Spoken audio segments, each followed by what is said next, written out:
Yeah.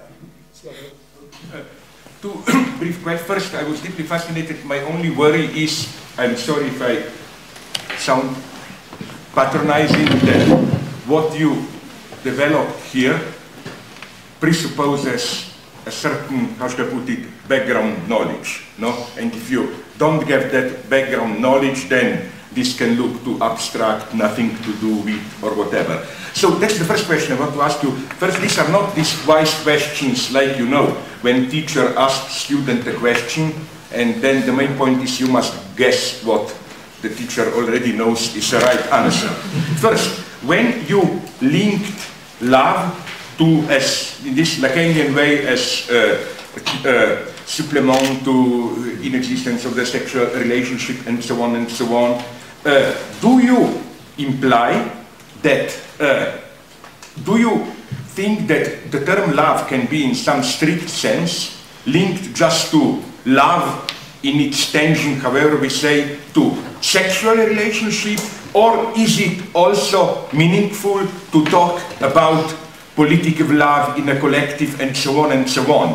What then is the structure of political love, where it is obvious that if we reject, and we should, Lacan did, this cheap idea of political love is homosexual or what, if we reject this shit, it's obviously not sexualized in the same way. The second sub-question is just a variation of this question. I noticed, but I know you know more in some of your texts, but nonetheless here, you just defined man, woman in a totally equal, formal, interchangeable way. What about sexual difference? Mm-hmm. This is also connected to the first one, because obviously in political love there is no sexual difference. Now, two much more precise points where I totally agree with you. I'm just like Russian army in '68 to Czechoslovakia. I'm offering you my fraternal help. Sorry.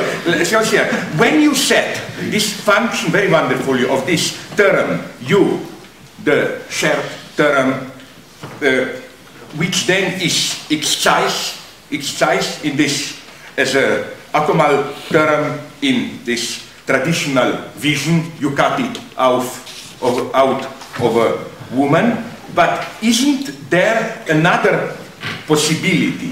One possibility is this more radical, let's call it naively fundamentalist one. You excise it from a woman, then the woman is at the same time less deprived of you, but at the same time, the obverse of the same operation, she becomes one of the images of one totality, blah, blah.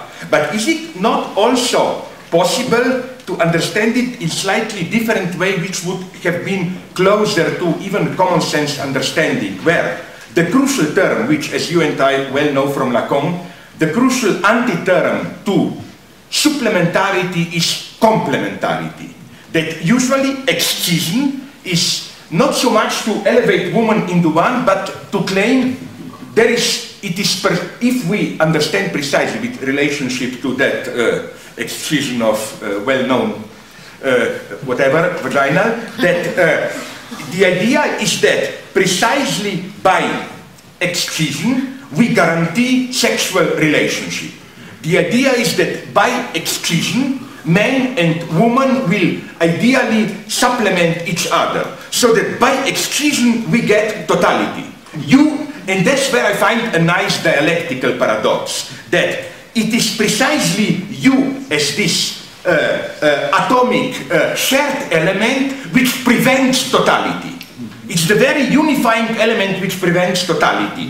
If you excise it, then you get all this shit that we get in Mozart, that we love, Mann und Weib, Weib und Mann, they complement each other. Then you get a nice complementary, you must get rid of the supplement to get a nice complementary one, which is not necessarily one as you woman, but this one of, you know, neither man nor woman are complete, and at the end we end up with some new age shit, you know, like not too much yang, not too much yin, the balance. Just the last one, please, which is more important. Would you agree, because maybe this will be as a test for you, but also for me, if I got it correctly, when you develop this apparently abstract thing about this, you know, movement, expansion, contraction, and so on, something came to me, the topos from good melodramas. I love to cry in melodramas, which precisely, I think, in a wonderful way, exemplifies what you are doing. The melodramas which I like are usually structured like this.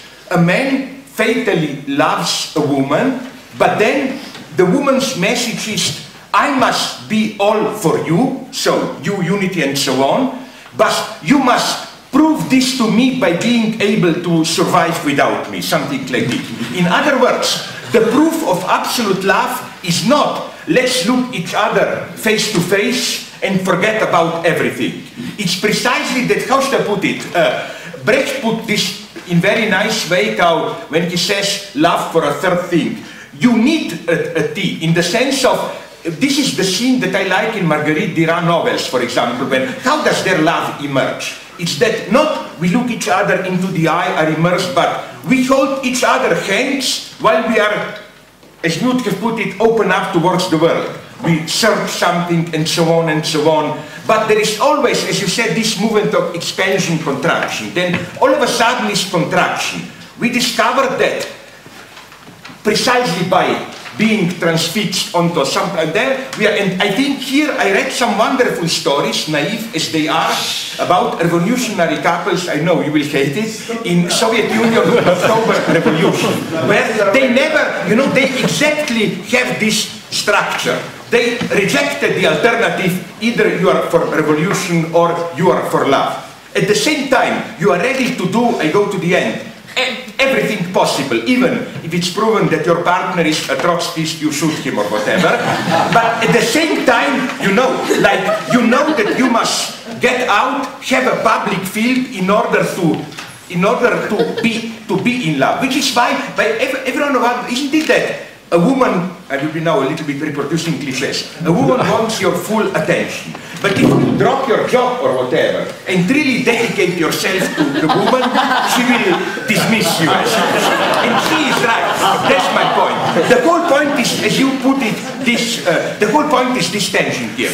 Which is why my very friendly disagreement with Wolfgang, I think that l'amour fou is the strongest escape from love that there is imaginable. The true love should survive this externalization. If you don't dare to go out, as it were, you are in a way afraid of love. The true love is not, I look you into the eye, I just think about doing disgusting things with you. The true love is, I go out, I conquer the world, and nonetheless, through all that, I love you even more. Sorry I was too long. No, just for some point, because it was complex. No, it was not complex.